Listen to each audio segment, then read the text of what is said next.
베드로 후서는 사도 베드로의 유언과 같은 편지입니다. 바울에게 있어서 유언적 의미를 담은 성경이 디모데 후서입니다. 그래서 디모데후서 10장에 보시면, 디모데후서 6장 10절에 보시면 전제와 같이 내가 부어지고 나의 떠날 기약이 가까웠도다.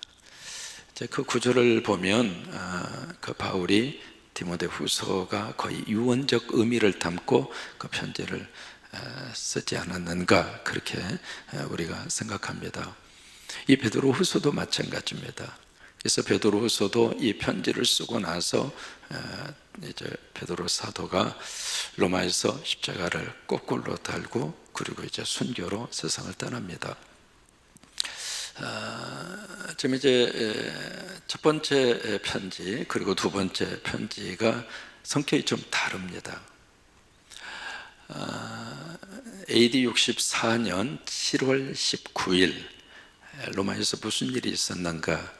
로마라고 하는 전체 그 도시 안에 화재 사건이 일어납니다.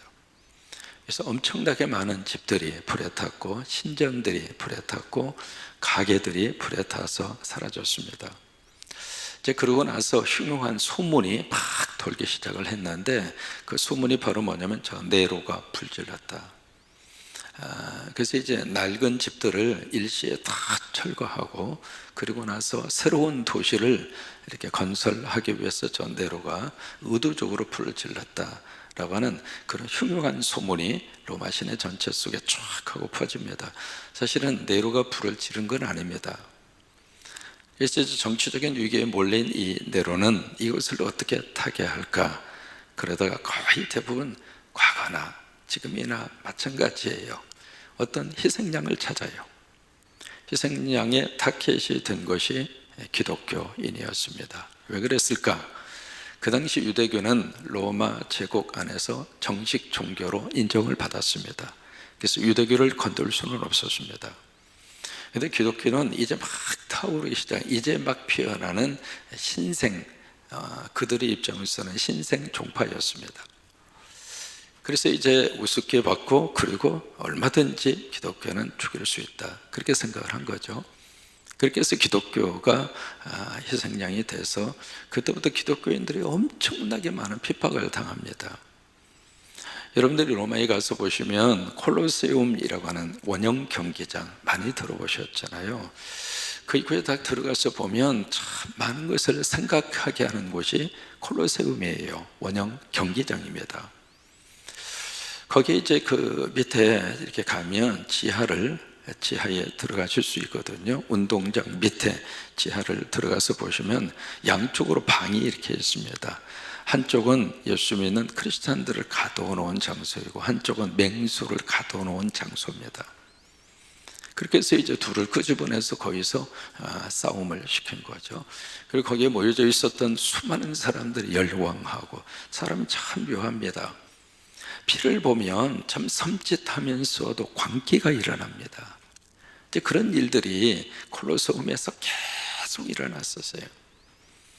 그러니까 베드로는 바로 로마에서 일어나고 있는 이 핍박이 앞으로 어떤 모습으로 번질 것이다, 그걸 이제 알게 된 거죠. 그래서 성령의 감동으로 베드로 전서를 그들에게 써서 보냅니다. 보내는데 이제 보내는 대상이 5군데였잖아요. 본도, 그리고 갈라디아, 갑바도기아, 아시아, 비두니아. 이게 사도 베드로가 사역을 했던 곳입니다. 그 밑에 이제 남쪽 지역이 있잖아요. 수리아 안디옥이라든지 그 다음에 사드라든지 필라델피아, 에페소, 이런 지역은 바울이 활동을 했었고, 그 위쪽에는 이제 베드로가 사역을 했던 그런 지역이죠. 그래서 이제 전서를 쓸 때 그들에게 흩어진 나그네라, 그러면서도 또 하나 그대들은 하나님의 선택받은 자들이다. 이제 그러면서 베드로 전서를 그들에게 써서 보냅니다. 그 다음에 오늘 이 후서를 써서 보낼 때에는 그들에게 어떻게 보내고 있는가, 여기에 예수 그리스도의 종이며 사도인 베드로는 이제 그렇게 본인을 소개하면서 이 편지를 씁니다. 그러니까 전서는 그들 상황 속에 어떤 상황이었는가? 외부로부터 엄청나게 많은 핍박이 그들에게 당장 미친 것은 아닙니다. 이제 앞으로 올 것이다. 물론 이제 약간의 어려움이 있고 약간의 핍박은 있었습니다만은 본격적으로 핍박이 그들에게 가해진 건 아닙니다. 이제 그런 조짐이 보이니까 이런 핍박 상황이 그들에게 올 것이다 라고 하는 것을 예상하고 그들이 편지를 보낸 거거든요. 근데 그런 어려움과 환란이 교회 속에 몰아오게 될 것이고, 성도들이 그런 어려움이 왔을 때 어떻게 우리가 그것을 신앙으로 이길 것인가? 거기에 대해서 가장 중요하게 주시는 말씀이 있습니다. 환란이 오니까 도망가라, 핍박이 오니까 숨어라. 그 말씀이 한 구절도 없습니다. 환란과 고난이 왔을 때 오히려 믿음으로 서라, 믿음으로 너희들의 자리를 지켜가라. 그게 베드로 전서입니다. 앞으로 우리 한국 안에 여러 가지 많은 것들이 밀려올 수 있는 가능성이 많습니다. 그 중에 하나가 동성연애 문제입니다. 그 문제가 교회에 엄청난 쓰나미로 몰려왔을 때 어떻게 할 것인가? 베드로전서의 말씀으로 보면은 도망가라, 피해라, 숨어라, 그게 아닙니다. 그들과 믿음으로 서라, 이 말이에요. 그게 이제 베드로 전서거든요. 그러니까 베드로 전서는 외부로부터 오는 박해와 그리고 엄청난 고난에 앞에서 교회와 성도들이 어떻게 할 것인가, 이제 그 문제를 다루고 있는 것이 베드로 전서입니다. 그러면 베드로 후서는 왜 그들에게 두 번째 편지를 써서 그들에게 주었을까? 그 이야기는 이제는요, 교회 밖에서 어려움이 오는 것이 아니라 교회 안에 교회를 힘들게 하는 잘못된 신앙과 그리고 썩은 암덩어리가 교회 안에 생긴 거예요. 여러분, 한 가지 묻습니다. 교회 밖에서 오는 박해가 교회를 무너뜨립니까? 교회 안에 있는 잘못된 신앙의 태도가 교회를 무너뜨립니까? 1번일까요? 2번일까요? 역사적으로 밖에서 많은 어려움이 왔을 때에는 교회가 오히려 부흥했습니다. 엄청난 박해 속에서 교회는 절대로 무너지지 않았습니다. 오히려 그때 교인들이 뜨겁게 기도하고 신앙의 순수성을 지켰고요, 교회는 그때 막 일어났습니다. 불같이 일어났습니다. 그게 교회의 특성입니다. 왜 그럴까요? 교회 안에 예수 그리스도의 복음의 생명이 있기 때문에. 여러분, 생명은요, 누른다고 해서 그 생명 자체가 한순간에 사라지지 않습니다. 오히려 더 생명이 생명으로 더 살림의 꽃으로 피어납니다. 근데 진짜 무서운 것은 교회 안에 있는 잘못된 그리고 썩은 암덩어리 같은 그런 것들이 교회를 붕괴시킨다, 이 말이에요. 그러면 이 베드로후서 이제 좀 시간이 지났잖아요. 그래서 교회가 어느 정도 부흥이 되고 어느 정도 교회가 안정을 찾았습니다. 그런데 이 교회 안에 돌아서는 안 되는 잘못된 것들이 교회 안에 돋보석처럼 생기기 시작한 거예요. 그중에 이제 몇 가지가 있습니다. 첫째로 잘못된 신앙 고백입니다. 이 잘못된 신앙 고백이 바로 뭔가, 예수를 안 믿는 거 아니에요. 예수를 믿어요. 그런데 여러분, 성경에서 말씀하시는 복음의 거룩한 역사는 예수를 믿는데 오직 예수입니다. 그게 성경이 말씀하시는 예수 그리스도에 대한 신앙 고백입니다. 한번 해보실까요? 오직 예수. 다시 한번, 오직 예수. 그 이야기를 영어로 말하면 only Jesus라, 이 말이에요. 지난번 우리 청년들이 그것을 딱 내걸었던데, 오직 예수예요. 예수. 이제 그것을 우리는 어떻게 고백하는가? 예수만, 그 말이에요. 내가 길이고 진리고 생명이니 나로 말미암지 않고서는 아버지께로 올 자가 없다. 이게 신앙 고백이라, 이 말이에요. 천하 인간에게 구원을 얻을 만한 다른 이름을 주신 일이 없다. 이게 이제 신앙 고백이라, 이 말이에요.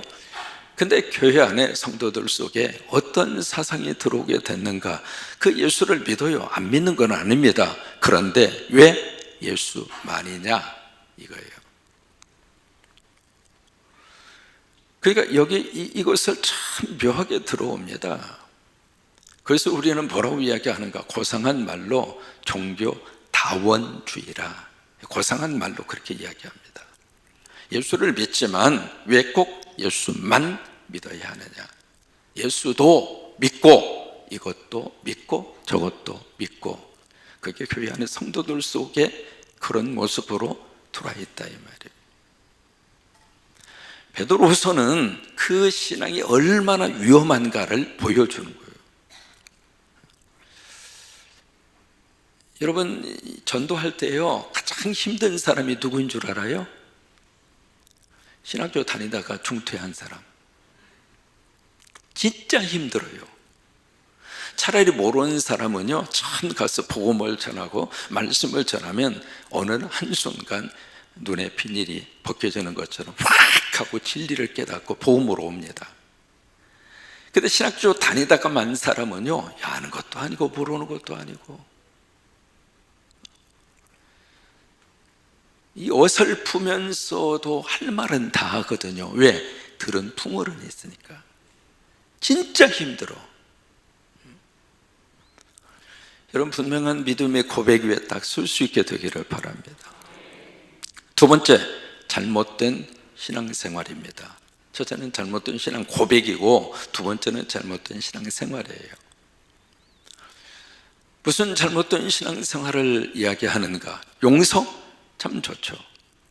근데 그 용서라고 하는 말을 무한정으로 자신한테 적용을 합니다. 내가 무슨 짓을 하더라도 하나님은 다 용서하시고. 맞아요, 틀려요? 물 좀 마시고 올게요.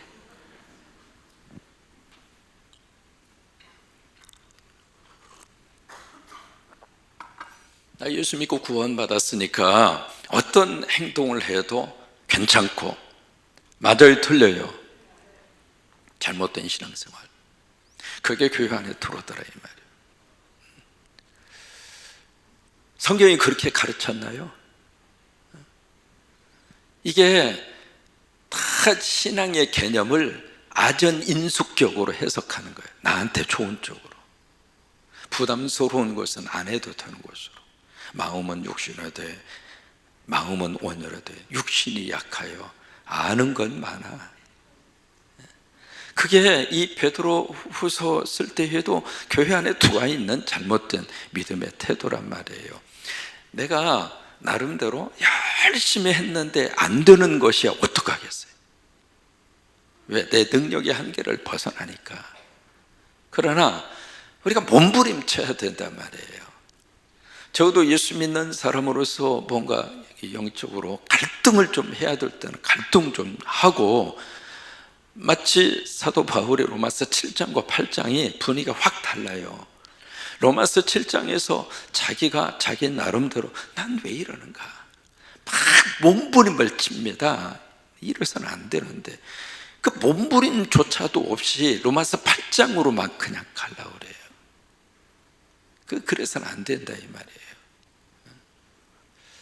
그러니까 이 베드로 후서를 썼을 때 그 교인들도 그런 현상들이 나타난 거예요. 죄, 무슨 죄? 괜찮아. 다 용서해 주시니까. 잘못된 신앙생활. 그게 이제 베드로 후서를 받는 교인들에게 나타난 거예요. 세 번째는 잘못된 언어 생활이에요. 이게 교인들 안에서 이제 뭐가 이렇게 나오기 시작했는가? 지도자를 향하여 막 흔들고 지도자를 원망하고. 여러분, 교회 안에서 나타날 수 있는 가장 암적 요소 가운데 하나가 그겁니다. 여러분들이 다 기도하시면서 여러분들의 대표자라고 장로님들 세우셨잖아요. 그러면 세우셨으면 그 장로님들이 참 하나님 앞에 귀하게 쓰임받고 주의종과 더불어서 이 교회를 잘 섬기도록 기도해 주시고, 그리고 격려해 주시고 잘 세워지도록. 여러분, 사람이 세워져 가는데 어느 날 갑자기 완성된 모습으로 세워진 사람이 어디가 있어요? 그렇게 해서 그 지도자가 잘 그 사명을 감당하도록 도움도 주시고 위로도 하시고, 아멘이죠. 2025년도 여신도 총회장님으로 귀한 우리 권사님 세워주셨어요. 그리고 회장님으로 여러분들이 함께 기도하시면서 딱 세우고, 그러면 회장님 잘 그 사명 감당하도록 같이 도와주시고 협력해 주시고, 회장님 개인을 위해서가 아니잖아요. 교회를 위해서, 주님을 위해서. 그러면 그 일을 잘 하시도록 같이 손도 되어주고 발도 되어주고, 그렇죠? 그게 정상 아니겠어요? 우리 장로님들이 저와 더불어서 이 교회 잘 하나님이 기뻐하는 방향으로 사역할 수 있도록 도와주시고 협력해 주시고 밀어주시고, 그게 정상적인 거 아니겠어요? 근데 이게 뒤에 가서 그냥 막 없는 말도 지어내고, 막 작은 문제도 큰 문제처럼 막 확대시키고, 이게 교회 안에 베드로 후서를 받고 있는 그 교회들 속에서도 그런 일들이 일어났다 이 말이에요. 우리가 구약 성경에서 만나는 가장 대표적인 이스라엘 백성들이 하나님 앞에서 짓는 범죄 중 하나가 바로 뭐예요? 모세를 향하여 계속 공격하는 거예요.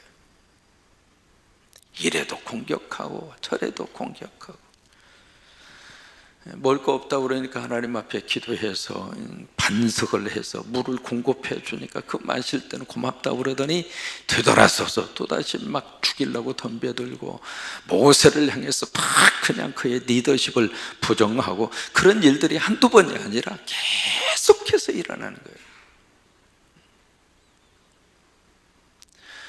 여러분, 교회가 교회 안에서 일어날 수 있는 가장 그 교회를 붕괴시키는 암적 요소가 그거예요. 여러분 눈에 뭔가 저 지도자가 좀 부족하다 싶었을 때에는 먼저 기도하셔야 돼요. 하나님, 저 세워주셨는데 저 지도자가 바르게 우리를 이끌어갈 수 있도록 하나님이 도와주시고, 잘못됐으면 하나님이 치셔서라도 깨닫게 하시고, 하나님이 세우셨다며 하나님이 간섭해 주셔서 저 양반이 곁길로 가지 아니하도록, 저 양반이 우리들을 잘못된 길로 이끌어 가지 아니하도록, 설교할 때마다 하나님 말씀 안에서 설교할 수 있도록 도와주시고, 엉뚱한 생각하지 아니하도록 하나님께서 성령의 불로 지져 주셔서 우리들의 영혼을 하나님이 기뻐하는 젖과 꿀이 흐르는 가나안 땅으로 잘 이끌어갈 수 있도록 하나님 역사하시고 도와주시고 함께 하시고, 기도가 먼저예요. 말이 먼저가 아니라. 베드로후서를 왜 써서 보냈는지 아시겠습니까?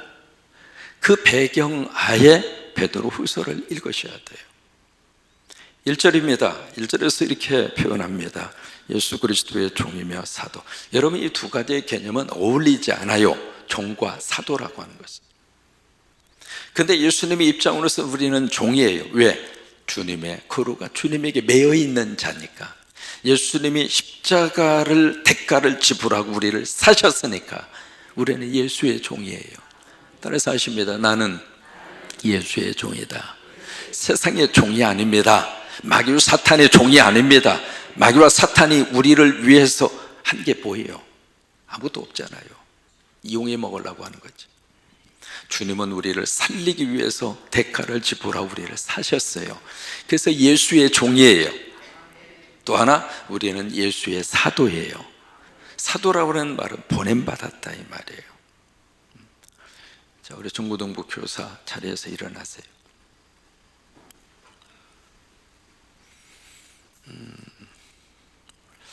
중고등부 부서를 볼 때마다 참 담임 목사로서 여러분에게 고마워요. 감사하고, 우리 두 분의 팀장님들의 헌신 너무 고맙고 감사하고, 우리 교사들 한 분 한 분이 얼마나 중고등부 친구들을 위해서 애써 주는지를 알고 있습니다. 왜 이렇게 일어나러 오냐면 내년에도 또 해달라고. 왜냐하면 여러분들은 예수 그리스도의 사도입니다. 사도라고 하는 말의 뜻은 보냄받았다 이 말이에요. 중고등부 교사로 하나님이 여러분들을 보내주신 거예요. 그래서 여러분들은 중고등부의 예수 그리스도의 사도예요. 한번 해보세요. 나는 예수의 사도다. 그러니까 내년에도 계속 사역하세요. 감사해요. 자리에 앉아주세요. 그래서 종과 사도라고 하는 단어가 전혀 어울리지 않는 개념인데, 베드로는 난 예수의 종이고 난 예수의 사도다. 우리들에게도 그런 어떤 그 신앙의 자세가 필요해요. 아시겠습니까?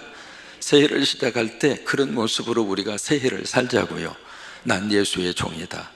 나 예수의 보냄받은 사도다. 그래서 어느 부서든지 하나님이 나를 보내셨으면 보내신 그 자리에서 아멘 하고 충성하는 거예요. 그게 보냄받은 자예요.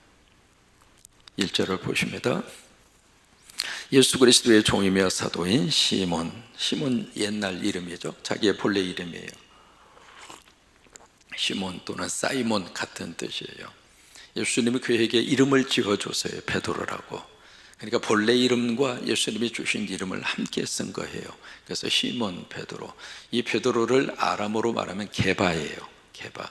그래서 이름이 3개예요. 우리 하나님과 구주 예수 그리스도의 의를 힘입어 동일하게 어떤 믿음을 가졌습니까? 보배로웁니다. 이 베드로의 이 특징 중에 하나가 보배롭다. 이 단어를 참 많이 씁니다. 베드로는 보배로운 예수, 그 다음에 4절에서 오늘 보배롭다라고 하는 단어를 4절에서도 쓰거든요. 1절에서도 보배로운 믿음, 그 단어를 써요. 그러니까 베드로는 이 보배롭다라고 하는 단어를 참 즐겨 썼다 그 말이죠. 우리 성광교회 같은 경우에는 살림이라고 하는 말을 우리가 귀하게 쓰잖아요. 우리는 살림하면 설명하지 않아도 뭔가 감을 잡아요. 그런 것처럼 이 베드로는 보배롭다 이 단어를 참 많이 그렇게 쓰고 있습니다. 근데 보배로운 믿음인데 이 보배롭다고 하는 말은 귀하다, 가치가 있다 그런 뜻이잖아요.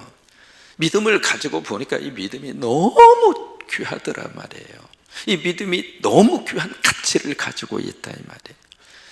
그냥 있다가 버려버릴 그런 무가치한 것이 아니라 이 믿음은 정말 내 인생에 있어서 너무 소중하다. 고이고이 간직하고 그 누구에게도 뺏겨서는 안 되고 뺏길 필요도 없고, 그래서 이 믿음이 너무 보배롭다 이 말이에요. 근데 그 보배로운 믿음을 어떻게 해서 가지게 됐는가? 1절을 보시면은 우리 하나님과 구주 예수 그리스도의 의를 통해서 내가 이 믿음을 가졌는데, 이 믿음을 나만 가진 것이 아니라 이 편지를 받고 있는 당신들에게도 이 믿음이 있다 이 말이에요. 이 보배로운 믿음. 여러분 앞으로 이 믿음 안에 딱 서서 신앙생활 하다 보면 흔들릴 수는 있어요. 왜? 누구나 다 연약하니까. 그러나 믿음의 뿌리는 뽑히지 마세요.